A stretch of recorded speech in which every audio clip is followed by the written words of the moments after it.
जय माता दी। आप सभी का हमारे YouTube चैनल पर हार्दिक स्वागत है। आज सुने वैशाख स्नान की 5 कथाएं। एक बार प्रेम से बोलिए श्री विष्णु भगवान की जय। वैशाख स्नान की सास बहू वाली कहानी। 2 सास बहुएं थीं। वैशाख मास आया तो सास बोली, मैं वैशाख स्नान के लिए तीर्थ जाना चाहती हूँ। बहू बोली, मैं भी चलूँगी। सास बोली, तू अभी छोटी है, अभी मुझे जाने दे। सासू तीर्थ गई तो बहू कुम्हार के यहाँ से 33 कुंडे ले आई। रोज एक कुंडा भर कर रखती। उधर गंगा में सासू जी की नथ गिर गई। बहू कुंडे में नहाती हुई बोली, सासू नहावे उंडे, मैं नहाऊं कुंडे। इतने में गंगा की धारा कुंडे में आ गई। साथ में सासू जी की नथ भी आ गई। बहू ने नथ पहचान ली और अपने नाक में पहन लिया। महीना पूरा हुआ, सासू जी आईं। बहू सामे लेने लगी तो सास नथ देख बोली, तू ये कहाँ से लाई? तो बहू बोली, ये तो मेरे कुंडे में गंगा की धारा के साथ आ गई। अब सास बोली, मुझे ब्राह्मण भोजन कराना है। बहू बोली, सासू जी 2 ब्राह्मण मेरे भी जिमा दो, मैंने भी वैशाख स्नान किया है। सास बोली, तूने कहाँ वैशाख स्नान किया? तो बहू बोली, ऊपर चलो, मैं आपको बताती हूँ। ऊपर गए तो देखा सारे कुंडे सोने के हो गए। बहू बोली, मैं रोज कुंडा भर कर रखती और सुबह जल्दी उठकर नहाती और उल्टा करके रख देती। तब सासू जी बोली, बहू तू बहुत भाग्यवान है जो साक्षात गंगा जी तेरे पास आई। तूने श्रद्धा और विश्वास से वैशाख स्नान किया तो भगवान ने तुझे फल दिया। दोनों सास बहू ने धूमधाम से ब्राह्मण जिमाकर दक्षिणा देकर विदा किया। भगवान जैसा सास बहू को दिया वैसा सबको देना। इस कहानी कहने वाले और सुनने वाले को सबकी मनोकामना पूरी करना। वैशाख मास में सुनी जाने वाली लक्ष्मी माता की कहानी। एक गांव में एक साहूकार रहता था। साहूकार की एक बेटी थी। वह हर रोज पीपल सींचने जाती थी। पीपल के वृक्ष में से लक्ष्मी जी प्रकट होती थी और चली जाती। एक दिन लक्ष्मी जी ने साहूकार की बेटी से कहा, तू मेरी सहेली बन जा। तब लड़की ने कहा कि मैं अपने पिता से पूछकर कल आऊंगी। साहूकार की बेटी ने घर जाकर अपने पिता को सारी बात कह दी। तब उसके पिताजी बोले, वह तो लक्ष्मी जी हैं, अपने को और क्या चाहिए, तू लक्ष्मी जी की सहेली बन जा। दूसरे दिन वह लड़की फिर गई। तब लक्ष्मी जी पीपल के पेड़ से निकल कर आईं और कहा, सहेली बन जा। तो लड़की ने कहा, बन जाऊंगी, और दोनों सहेली बन गई। लक्ष्मी जी ने उसको खाने का न्योता दिया। घर आकर लड़की ने माँ बाप को कहा कि मेरी सहेली ने मुझे खाने का न्योता दिया है। तब बाप ने कहा कि सहेली के यहाँ जीमने जाइयो, पर घर को संभाल कर जाना। तब वह लक्ष्मी जी के यहाँ जीमने गई तो लक्ष्मी जी ने उसे साल दुसाला ओढ़ने के लिए दिया, रुपए दिए, सोने की चौकी, सोने की थाली में 36 प्रकार के भोजन व्यंजन करा दिया। जिम कर वह जाने लगी तो लक्ष्मी जी ने पल्ला पकड़ लिया और कहा कि मैं भी तेरे घर जीमने आऊंगी। तो उसने कहा, आ जाइयो। वह घर आकर चुपचाप बैठ गई। तब बाप ने पूछा कि बेटी, सहेली के यहाँ जिम कर आ गई और तू उदास क्यों बैठी है? तो उसने कहा, पिताजी मेरे को लक्ष्मी जी ने इतना दिया, अनेक प्रकार के भोजन कराए, परंतु मैं कैसे जिमाऊंगी? अपने घर में तो कुछ भी नहीं है। तब उसके पिता ने कहा कि गोबर मिट्टी से चौका लगाकर घर की सफाई कर ले। 4 मुख वाला दिया जलाकर लक्ष्मी जी का नाम लेकर रसोई में बैठ जाना। लड़की सफाई करके लड्डू लेकर बैठ गई। उसी समय एक रानी नहा रही थी। उसका नौलखा हार चील उठाकर ले गई और उसके घर वह नौलखा हार डाल गई और उसका लड्डू ले गई। बाद में वह हार को तोड़कर बाजार में गई और सामान लाने लगी तो सुनार ने पूछा कि क्या चाहिए? तब उसने कहा कि सोने की चौकी, सोने का थाल, साल दुसाला दे दे, मोहर दे और सामग्री दे। 36 प्रकार का भोजन हो जाए इतना सामान दे। सारी चीजें लेकर बहुत तैयारी करी और रसोई बनाई। तब गणेश जी से कहा कि लक्ष्मी जी को बुलाओ। आगे आगे गणेश जी और पीछे पीछे लक्ष्मी जी आईं उसने फिर चौकी डाल दी और कहा, सहेली चौकी पर बैठ जा। जब लक्ष्मी जी ने कहा, सहेली चौकी पर तो राजा रानी के भी नहीं बैठी, किसी के भी नहीं बैठी, तो उसने कहा कि मेरे यहाँ तो बैठना पड़ेगा। फिर लक्ष्मी जी चौकी पर बैठ गई। तब उसने बहुत खातिर की। जैसे लक्ष्मी ने करी थी वैसे ही उसने भी खातिर करी। लक्ष्मी जी उस पर खुश हो गई। घर में खूब रुपया एवं लक्ष्मी हो गई। साहूकार की बेटी ने कहा, मैं अभी आ रही हूँ, तुम यहीं बैठी रहना, और वह चली गई।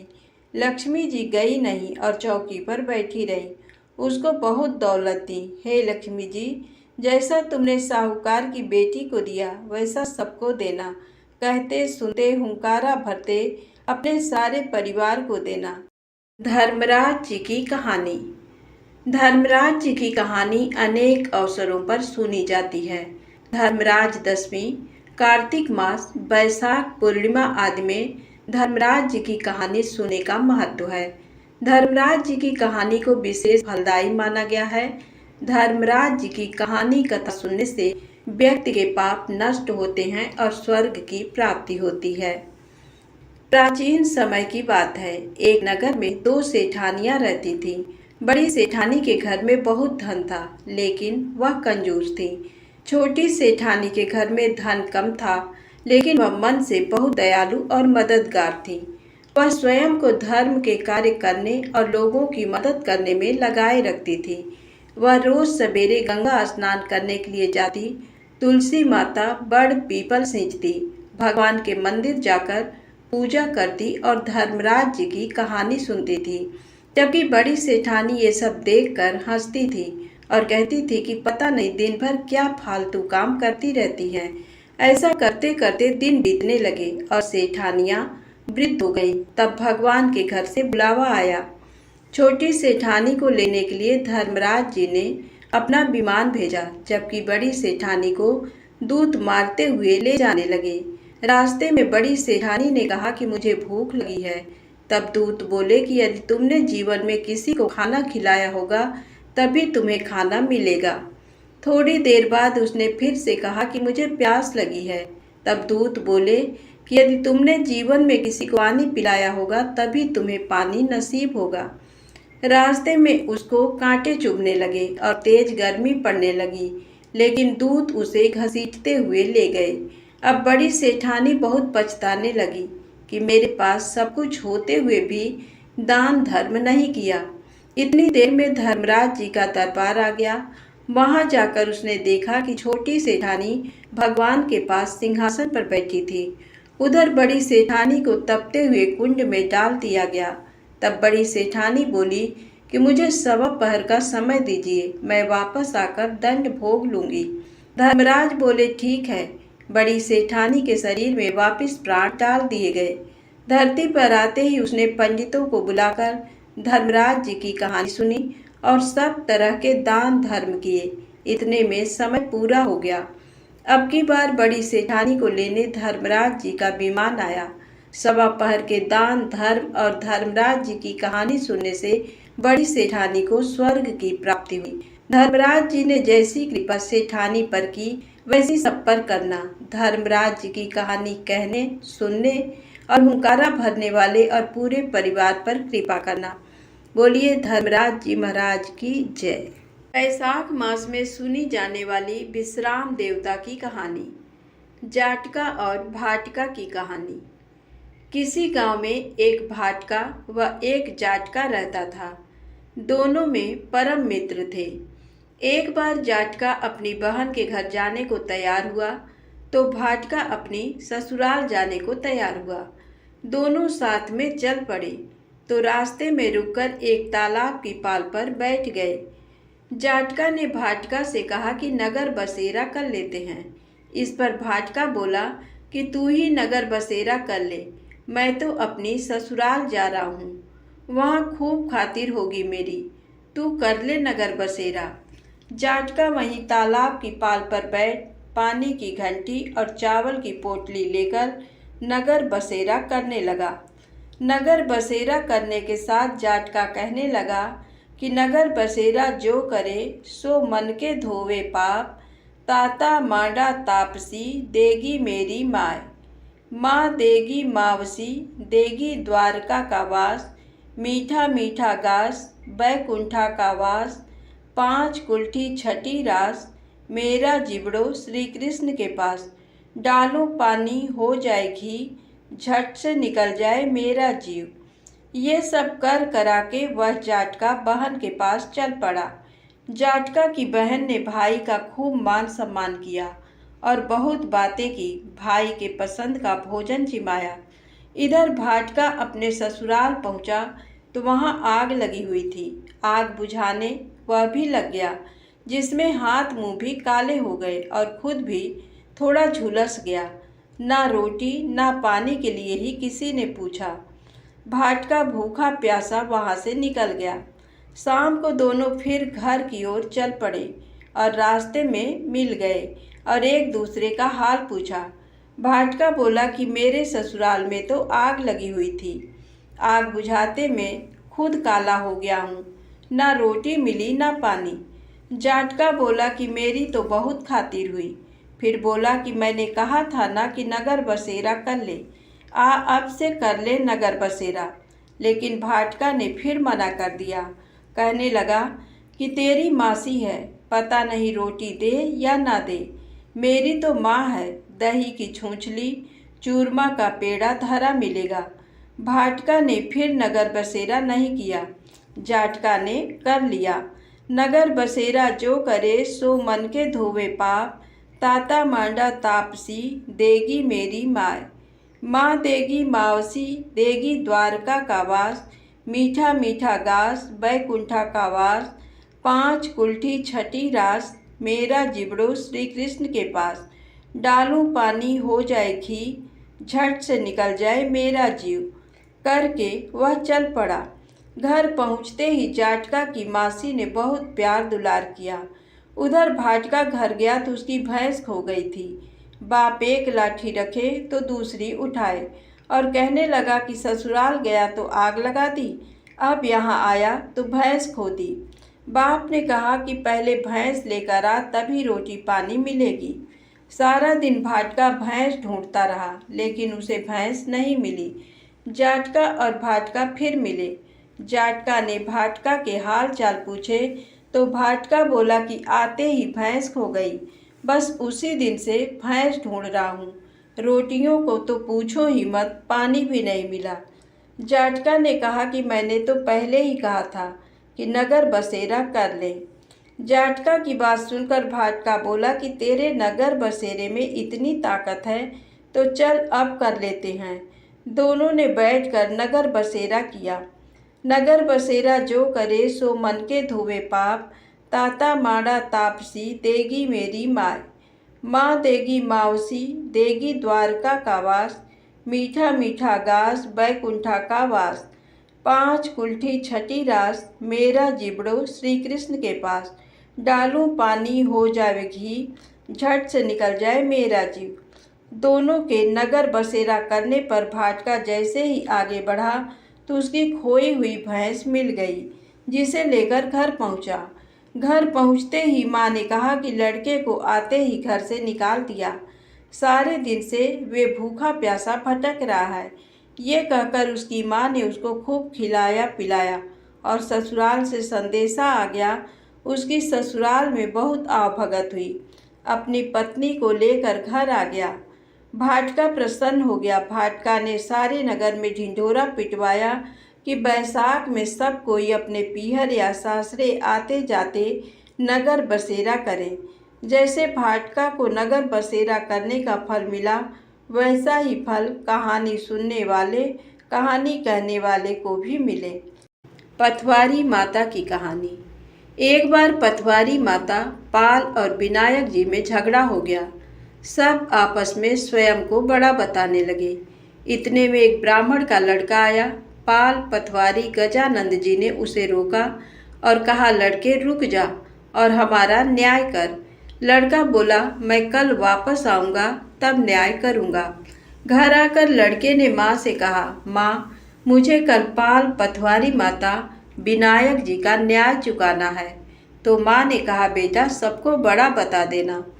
दूसरे दिन लड़का वहाँ गया और बोला, पाल माता आप बड़ी हो, क्योंकि हर व्यक्ति आता है और स्नान ध्यान करके शुद्ध होकर जाता है और आप सबकी रक्षा करती हैं। हे पथवारी माता आप सबसे बड़ी हो, क्योंकि कितने भी तीर्थ धर्म ध्यान कर ले पर आपकी पूजा किए बिना उनका कार्य पूर्ण नहीं होता। आप जीवित को भी तारती हैं और मरने के बाद भी उद्धार करती हैं। पथवारी माता पथ की धरणी, इसलिए आप बड़ी हो। अब विनायक जी से लड़का बोला, सबसे पहले शुभ काम में आपको ही मनाया जाता है। आपको ध्याए बिना कोई काम सिद्ध नहीं होता है, इसलिए आप बड़े हो। पाल माता, पथवारी माता, विनायक जी भगवान लड़के की चतुराई से प्रसन्न हो गए और बोले, लड़के तुमने तो हम सबको ही बड़ा कर दिया। उसको सुखी रहने का आशीर्वाद दिया और जौ के दाने उसके अंगोछे में डाल दिए। लड़का सोचने लगा, ये तो घाटे का सौदा रहा। सारा दिन खराब कर न्याय किया और इतने से जौ मिले। उदास मन से घर आकर अंगोछा एक कोने में डाल दिया। माँ ने अंगोछा उठाया तो उसमें से हीरे मोती बिखर गए। तो माँ बोली, बेटा न्याय करके क्या लाया है? लड़का बोला, माँ कोने में जो पड़ा देख ले। माँ वहाँ गई, देखा हीरे मोती का ढेर लगा है। हीरे मोती जगमगा रहे हैं। माँ अत्यधिक प्रसन्न हो गई। माँ ने बेटे को बुलाया और कहा, बेटा आज तो पाल माता, पथवारी माता, विनायक जी भगवान हम पर प्रसन्न हुए हैं। माँ बेटे बहुत प्रसन्न हुए। हे भगवान, जैसा पाल माता, पथवारी माता, विनायक जी भगवान ने लड़के को दिया वैसा सबको देना। कहानी कहने वाले, सुनने वाले और हुंकारा भरने वाले को सुख समृद्धि धन धान्य देना। बोलिए गणेश जी महाराज की जय। पूजा पाठ में सुनी जाने वाली लपसी और तपसी की कहानी। एक लपसी था, एक तपसी था। तपसी तो भगवान की तपस्या करता था और लपसी सवा सेर की लपसी बनाकर उसका भोग लगाकर जीम लेता। एक दिन दोनों लड़ने लगे। तपसी बोला मैं बड़ा, लपसी बोला मैं बड़ा। इतने में नारद मुनि आए और बोले, तुम क्यों लड़ रहे हो? तो लपसी ने कहा मैं बड़ा हूँ और तपसी ने कहा मैं बड़ा हूँ। तपसी बोला मैं सारे दिन भगवान की पूजा करता हूँ। ये सुन नारद जी ने कहा मैं तुम्हारा फैसला कल कर दूंगा। दूसरे दिन लपसी तपसी नहा कर आए तो नारद जी ने 1.25 करोड़ की अंगूठी उनके आगे फेंक दी। लपसी का ध्यान उस अंगूठी पर नहीं गया। तपसी तपस्या करने बैठा तो उसे अंगूठी दिखी और उसने अपने घुटने के नीचे दबा ली और तपस्या करने लगा। लपसी लापसी बनाकर उसका भगवान के भोग लगाकर जीमने बैठ गया। इतने में नारद जी आए। तब दोनों ने पूछा कौन बड़ा है? फिर तपसी ने कहा मैं बड़ा हूँ। नारद जी बोले तेरा घुटना उठा तो उसके नीचे 1.25 करोड़ की अंगूठी निकली। तब नारद जी बोले कि ये अंगूठी तूने चुराई है, तुझे तेरी तपस्या का फल नहीं मिलेगा। तब तपसी बोला हे नारद मुनि, मेरी तपस्या का दोष कैसे दूर होगा? नारद जी ने कहा रोटी बनाकर बाटिया नहीं बनाया तो फल तुझे होगा। ब्राह्मण जिमाकर दक्षिणा नहीं दे तो फल तुझे होगा। साड़ी देके ब्लाउज नहीं दिया तो फल तुझे होगा। दिया से दिया जलावे तो फल तुझे मिलेगा। सब व्रत त्योहार की कहानी सुनने के बाद तेरी कहानी नहीं सुने तो फल तुझे होगा। तब से लपसी तपसी की कहानी सुनी जाती है। कहानी सुनने के बाद ऐसे कहे, लपसी का फल लपसी को हो, तपसी का फल तपसी को हो, मेरे कहानी कथा का फल मेरे को हो। धन्यवाद। कहानी पसंद आई हो तो कृपया मेरे चैनल को लाइक सब्सक्राइब अवश्य करें। जय भोलेनाथ, जय माता दी।